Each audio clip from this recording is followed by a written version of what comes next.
The last rose petal had barely settled on Mom's grave when Marcus showed his true colors. I stood on our front porch, no, his front porch now, according to him, staring at the shiny new locks he'd installed while I was at the cemetery. "This house is mine now," he said, leaning against the doorframe with a smirk that made my stomach turn. "Your mother left everything to me. Time for you to find your own place, Emma." I clutched my house key, now useless, so hard it left marks in my palm. "Mom wouldn't have wanted this, Marcus. You know that. What your mother wanted doesn't matter anymore." He straightened his expensive tie, bought with Mom's money like everything else he owned. "She's gone, and you're not my responsibility. You have an hour to pack what you can carry." I stared at the man my mother had married 3 years ago, trying to see what she'd seen in him. The charming businessman who'd swept her off her feet after Dad died, who promised to take care of us both. Now, with Mom gone, the mask had completely dropped. "My clothes are in there," I said, fighting to keep my voice steady. "My laptop, my photos of Mom." "Should have thought about that before you accused me of stealing your mother's medication, shouldn't you?" His voice was cold. "Actions have consequences, Emma. You're 23. Time to learn that lesson." The accusation had been true, of course. I caught him selling Mom's prescription pain medication during her final months, pocketing the money while she suffered.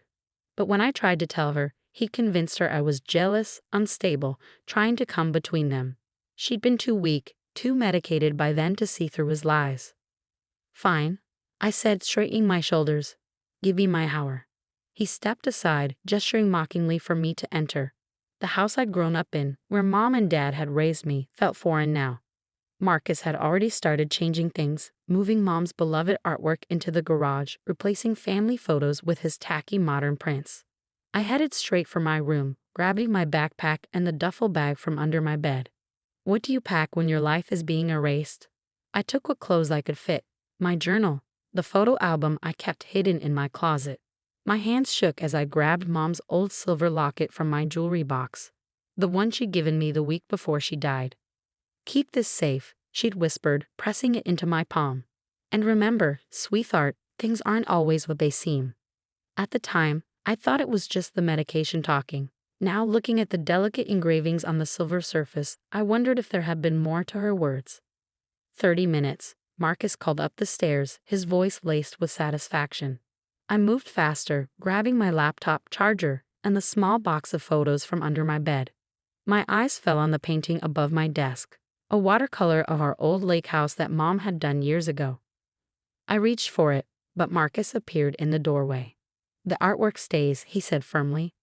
"Your mother's art collection is quite valuable. That's not going anywhere." I bit back a retort. Mom had painted that specifically for me on my 16th birthday. It wasn't part of her collection. It was a gift. But arguing with Marcus was pointless. I'd learned that lesson the hard way over the past 3 years. As I finished packing, my phone buzzed with a text from my best friend, Lucy. "Done at the cemetery. Want me to come over?" I typed back quickly, SOS. Marcus changed locks. "Kicking me out. Can I crash at your place?" Her response was immediate. "On my way. Don't let that bastard intimidate you." I shouldered my bags and took one last look around my room. The pale blue walls Mom and I had painted together, the window seat where I'd spent countless hours reading, the glow-in-the-dark stars on the ceiling from my astronomy phase in middle school. All of it about to become part of Marcus's property, like everything else he'd taken from us. Downstairs, Marcus was on the phone, probably with one of his sketchy business associates. "Yes, we can meet tomorrow. The house will be empty. Well, emptier." He laughed at his own joke, shooting me a smug look. I walked past him without a word, but he grabbed my arm. "One more thing," he said, covering the phone's mouthpiece. "Don't get any ideas about contesting anything. Your mother's will is ironclad. I made sure of that." I pulled away from his grip. "Goodbye, Marcus." Outside, Lucy's beat-up Honda was just pulling into the driveway. She jumped out, her dark eyes flashing with anger when she saw my bags. "He's really doing this? The day after the funeral?" She moved to help me with my duffel bag. "We should call the police." "And tell them what?" "That my stepdad is legally evicting me from his house." I shook my head. "Mom left everything to him, Luce. He's made that very clear." "It's not right," she insisted, glaring at the house. Your mom would never have wanted this. No, I agreed quietly. She wouldn't have. But she also wouldn't have wanted him stealing her medication or emptying her bank accounts while she was dying. Sometimes people aren't who we think they are. As we drove away, I watched my childhood home disappear in a side mirror. The rose bushes Mom had lovingly tended were already wilting. Marcus would probably tear them out soon, replace them with something more modern. Lucy squeezed my hand. You can stay with me as long as you need. My mom already said it's fine. Thanks, Luce. I managed a small smile. I just need a few days to figure things out. But what was there to figure out? I had a decent job at the local library, but not enough saved for an apartment. Most of my savings had gone to helping with Mom's medical bills that mysteriously kept growing despite our insurance. Now I knew why. We stopped at a traffic light, and I found myself absently fingering Mom's locket. Something about its weight felt off, like it was heavier than it should be. I'd never actually opened it. Mom had been insistent about keeping it closed until the right time. What's that? Lucy asked, noticing my distraction. Mom's locket. She gave it to me right before. I swallowed hard. Right before she died. Made me promise to keep it safe. Lucy glanced at it curiously. Pretty. Looks old. It was her grandmother's, I think. I turned it over in my hands, studying the intricate engravings. That's when I noticed something strange. A tiny seam that didn't quite match the rest of the pattern. Luce, I said slowly, can we stop somewhere? I need to look at something. She pulled into the parking lot of a small coffee shop we used to frequent with Mom. My hands trembled slightly as I examined the locket more closely. The seam definitely looked intentional, like there was more to the locket than the usual photo compartment. Maybe there's a hidden catch? Lucy suggested, watching me turn it over and over. I pressed different parts of the design, trying to remember if Mom had ever mentioned anything special about the locket. Then I recalled her words. Things aren't always what they seem. The rose engraving in the center, when I pressed it just right, there was a soft click. The back panel of the locket slid open, revealing not photos, but a small folded piece of paper and what looked like a key. Holy shit, Lucy breathed, leaning closer. Your mom left you a secret message. My heart pounding, I carefully unfolded the paper. Mom's familiar handwriting filled the small space. My dearest Emma, if you're reading this, then my fears about Marcus were justified. I'm so sorry, sweetheart. I should have listened to you sooner, but I've made arrangements to protect you, arrangements Marcus knows nothing about. The key opens a safety deposit box at First National Bank, box number 247. Go there immediately. Ask for Patricia Winters. She's an old friend and she's expecting you. What you find in that box will change everything. I love you more than life itself. Stay strong. Justice is coming. Love, Mom. I stared at the letter, then at the key, my mind racing. Mom knew, I whispered. She knew what Marcus was really like. She was planning something. Lucy was already putting the car in gear. First National is still open for another hour. Want to find out what's in that box? I clutched the letter and key tightly. Yes, I do. As we drove toward the bank, I thought about all the little things that hadn't quite added up in Mom's final months. The whisper phone calls. The mysterious appointments she wouldn't explain. The way she'd insisted on keeping her old laptop even when Marcus offered to buy her a new one. Mom had always taught me that the truth finds its way out eventually. What truth had she been protecting? What had she hidden away in that safety deposit box that was worth all this secrecy? Lucy parked in front of the bank just as the sun was starting to set. Whatever's in that box, she said, squeezing my hand, I'm right here with you. I took a deep breath, gathering my courage. Let's go find out what Mom's justice looks like. The bank lobby was nearly empty as we approached the main desk. An older woman looked up from her computer, her eyes sharpening with interest when I asked for Patricia Winters. And you are? Emma Mitchell, Margaret Mitchell's daughter. The woman's entire demeanor changed. Of course. We've been expecting you. Follow me, please. As we walked toward the safety deposit box area, I could feel my heart pounding. Whatever Mom had left in that box, it was important enough to keep secret from Marcus, important enough to protect with all these precautions. Patricia Winters was waiting for us in a private viewing room. A slender woman in her 50s with kind eyes and Mom's favorite shade of lipstick. Emma, she said warmly, you look so much like your mother. I've been hoping you'd find your way here soon. You knew my mom. We were friends in college, and I helped her with some legal matters in recent months. Patricia's expression turned serious. She wanted to make absolutely sure you'd be taken care of, no matter what happened. She gestured to a table where a large safety deposit box waited. Shall we see what Margaret left for you? I held out the key with trembling fingers. Whatever was in that box, I knew one thing for certain. Mom had outplayed Marcus one last time, and I was about to find out how. The safety deposit box opened with a soft click that seemed to echo in the quiet room. Patricia stepped back, giving me space as I lifted the lid with trembling hands. Inside was a thick manila envelope, a laptop I recognized as Mom's old one, and a smaller box that looked like it held a USB drive. But what caught my eye first was a letter on top, marked "Read this first" in Mom's handwriting. Lucy squeezed my shoulder as I opened it. Dearest Emma, if you're reading this, then everything has happened as I feared it might. Marcus has shown his true colors, and you're probably feeling lost and betrayed. Don't be. I've been preparing for this moment for months. What you're about to learn will change everything. The laptop contains proof of all of Marcus's crimes, not just stealing my medication, but years of fraud, money laundering, and theft. The USB drive has backup copies of everything, plus recordings of conversations I had with him when he thought I was too medicated to remember. But the most important thing is in the manila envelope. My real will, witnessed and notarized 6 months ago, before Marcus could interfere. Everything I own, the house, my art collection, my investments, it all goes to you, Emma. Marcus's ironclad will is a forgery. My hands shook as I opened the manila envelope. Inside were dozens of documents, bank statements, property deeds, and Mom's true will, exactly as she described. But there was more. Your mother was very thorough, Patricia said softly. She knew Marcus would try something like this. That's why she came to me, not just as her friend, but as a forensic accountant. I looked up sharply. Forensic accountant. Patricia nodded. I've spent the last 6 months helping your mother document everything. Marcus thought you was so clever, hiding money in offshore accounts, selling her medication, forging documents. But he didn't know who he was dealing with. Lucy whistled low as she looked over my shoulder at the documents. Holy shit, Emma. Your mom was a genius. She was right. Page after page showed exactly how Marcus had been stealing from Mom for years, long before she got sick. Bank transfers, forged signatures, suspicious insurance policies, it was all there, meticulously documented.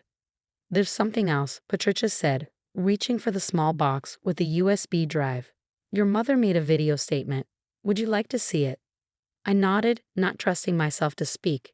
Patricia inserted the drive into a laptop she had ready, and suddenly Mom's face filled the screen. She looked tired but clear-eyed, obviously recorded during one of her better days. Emma, my darling girl, she began, and I felt tears start at the sound of her voice. By now you know the truth about Marcus. I'm so sorry I didn't believe you sooner when you tried to warn me. But I promise you, I made it right. She explained everything. How she first suspected Marcus was stealing from her. How she pretended to be more affected by the medication and she was to catch him in the act. How she worked with Patricia to document every crime. The art collection he's so eager to get his hands on. Mom smiled her old mischievous smile. Most of those paintings are actually high-quality forgeries. I sold the originals months ago and put the money in a trust for you. The real paintings are in a secure storage facility.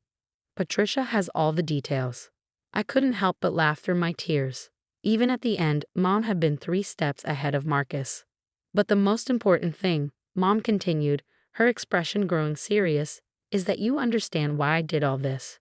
Not just to protect our assets, but to protect you from him. Marcus is dangerous, Emma. Not just greedy, but vindictive. That's why we had to let him think he'd won. Patricia paused the video. Your mother left very specific instructions about what happens next. Are you ready to hear them? I squared my shoulders, feeling stronger than I had in months. Yes. Tell me everything. The plan, it turned out, was elegant in its simplicity. Right now, Marcus thought he had everything. The house, the art, the bank accounts. He had no idea that Mom's real will had already been filed with a court, or that copies of all his crimes had been sent to the FBI's white-collar crime division. We wait until tomorrow morning, Patricia explained. He'll be meeting with the estate lawyer, my colleague David Harrison, expecting to take formal possession of everything. That's when we spring the trap." Lucy grinned. "Please tell me I can be there to see his face." I spent that night at Lucy's house, barely sleeping as I went through all the documents Mom had left. The more I read, the more amazed I was at her foresight. She thought of everything, protected everything, all while fighting cancer and dealing with Marcus's abuse. The next morning, I dressed carefully in Mom's favorite blazer, which I'd thankfully grabbed during my rushed packing. Lucy drove me to the lawyer's office, where Patricia was waiting outside. "Ready?" she asked. I touched Mom's locket, still hanging around my neck. "Ready." Marcus was already in the conference room, lounging in a leather chair like he owned it. His smug smile faltered slightly when he saw me walk in with Patricia. "What is she doing here?" he demanded. "Ms. Mitchell is here because this concerns her," David Harrison said smoothly. "Shall we begin?" "This won't take long," Marcus said, shooting me a cold look. "The will is very clear. Everything goes to me." "Ah yes, about that will." Harrison opened a folder. "It seems we have a problem. You see, we have another will filed 6 months ago. And this one," he slid it across the table, "is the legal one." Marcus's face went pale as he scanned the document. "This is impossible. Margaret changed her will. I saw her do it." "You saw her sign a will you pressured her to create while she was heavily medicated," Patricia corrected.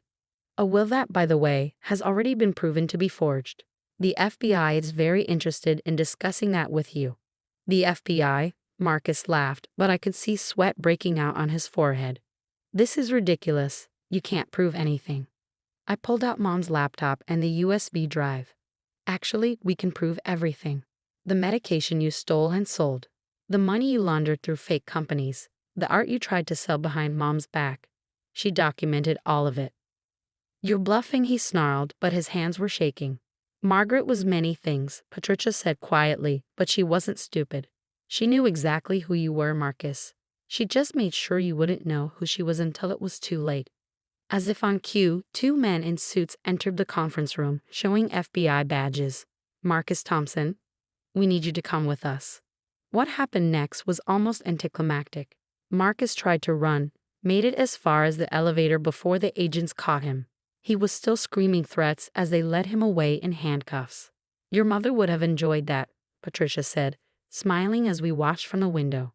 "She orchestrated it perfectly," I agreed.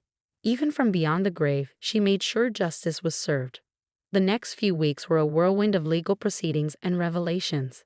The FBI found even more evidence of Marcus's crimes than Mom had documented. More victims came forward. Other widows he tried to scam, businesses he defrauded. He was looking at serious prison time. I moved back into our house, my house now, and slowly began restoring it to the way Mom had kept it. Her real art collection came out of storage, each piece more beautiful than I remembered. The rose bushes in the garden started blooming again with a little care. One evening, about a month after everything had happened, Lucy and Patricia came over for dinner. We sat in the garden, surrounded by Mom's beloved roses, sharing stories and memories. "You know what I keep thinking about," Lucy said, sipping her wine. "How different things would have been if your mom hadn't given you that locket. If she hadn't trusted you to figure it all out." "She knew I would," I said softly. "She always said I was smarter than I gave myself credit for." Patricia smiled. "She talked about you constantly during those last months, said you were the only one who saw through Marcus from the beginning. She was so proud of you, Emma." I touched the locket, still hanging around my neck. I wish she could have seen justice served herself." "Oh, but she did," Patricia said. "She orchestrated every moment of it. She made sure Marcus would feel completely secure before she pulled the rug out from under him. That was her final gift to you, not just the inheritance, but the satisfaction of seeing him face consequences for his actions." Later that night, after everyone had gone home, I sat in Mom's old study. My study now, looking through her things. In a drawer, I found a photo I'd never seen before. Mom and me at the lake house, both of us laughing as we tried to paint the sunset. On the back, she'd written, "Remember, Emma, strength isn't about never falling. It's about how you rise after the fall. You, my darling, have always known how to rise."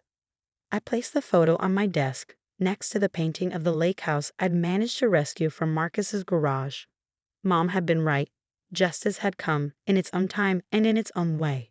She'd made sure of that, protecting me one last time, while teaching me to protect myself.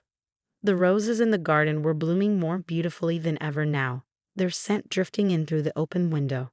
Like Mom always said, the most beautiful flowers often grow from the hardest soil.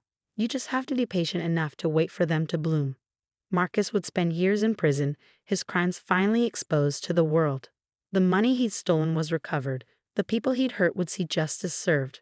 And I had not just my inheritance, but something far more valuable, the knowledge that my mother had been even stronger and smarter than I'd known. In the end, Mom had turned Marcus's greatest weapons, his greed and arrogance, against him. She let him think he was winning while she quietly built an insurmountable case against him. She protected not just me, but everyone else he might have hurt in the future.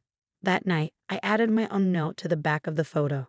Thank you, Mom, for teaching me that the greatest strength often comes disguised as patience, and that justice, like your roses, blooms in its own perfect time. The house was quiet now, but it no longer felt empty. Every room held memories of Mom, not just in her things, but in the legacy of strength and wisdom she'd left behind.